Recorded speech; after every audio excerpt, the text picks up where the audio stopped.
Today I want to give you 21 money saving tips to help you through what I would call this continuing cost of living and energy crisis. Even though cost of living is not going up as much, we still have high inflation. Inflation just jumped in America. It's coming down in the UK. But the real rate of inflation is not the one that you see in the headlines. We all know how much food has gone up. We all know, in some cases it's doubled or trebled.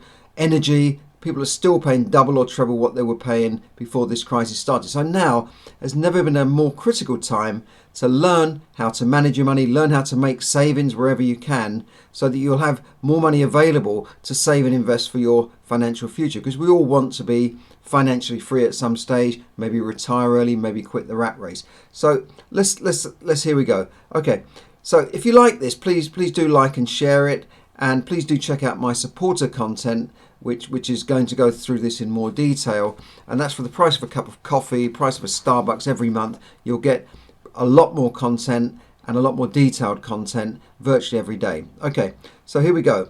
First of all, pay yourself first and spend what's left. Secondly, avoid credit card debt interest. It sounds obvious, but you've got to try and avoid it and pay it off as quickly as possible.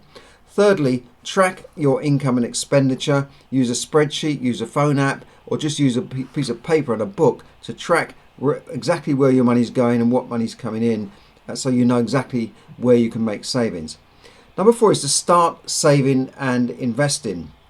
I go through this in more detail in other episodes, but you can look at things like stocks and shares, ISAs in the UK, your pensions, lifetime ISAs, special ISAs for saving for deposits on a fund. But you've got to start saving and investing. Otherwise, if you don't have any income and passive income at retirement, you can never afford to retire. Number 5 is to have an emergency fund or a contingency fund of at least 3 to 6 months of your salary. Obvious reasons, you don't have to fall back on credit. Number 6, loyalty doesn't always pay, so always switch suppliers wherever you can. And you can check this out on comparison sites, uswitch, moneysupermarkets.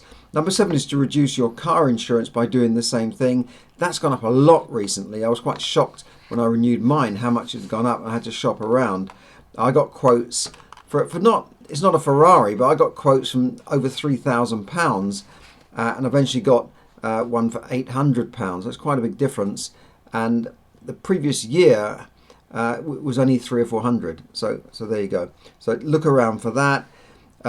Review your mortgage. Very important to review your mortgage deal when it comes to the end of an expiry, or even start looking at it before. I've got good brokers who can do that for you if you need help.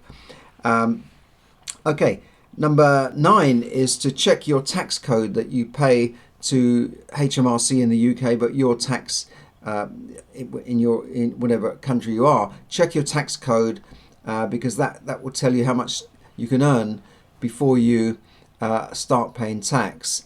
So in the UK it's around 12,500. You don't pay any tax at all. In other countries it might be different. So do check out how much tax you're paying. Is it correct? Okay. Number 10 is to look for old bank accounts and pension policies. Have you got money sitting around somewhere that you could use for expenditure, or to pay off debt, or to invest properly? Check out your old pension schemes as well. You might have old pension schemes lying around.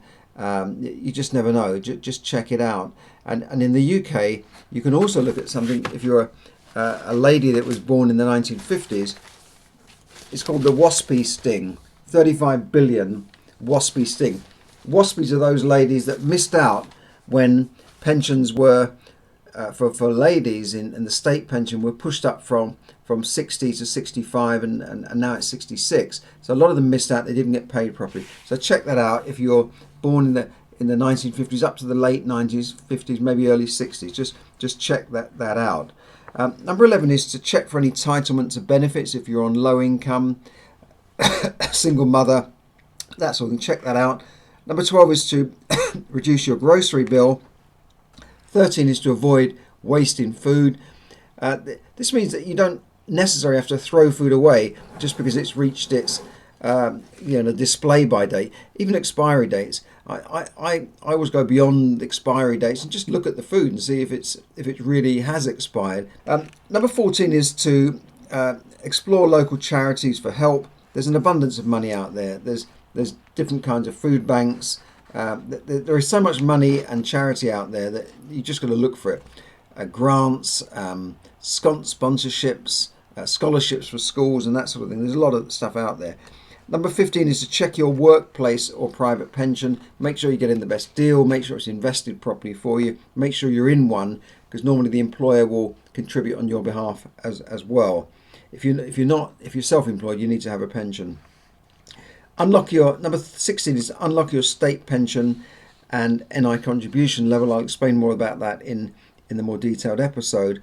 Number 17 is to use loyalty cards and price match vouchers to find deals.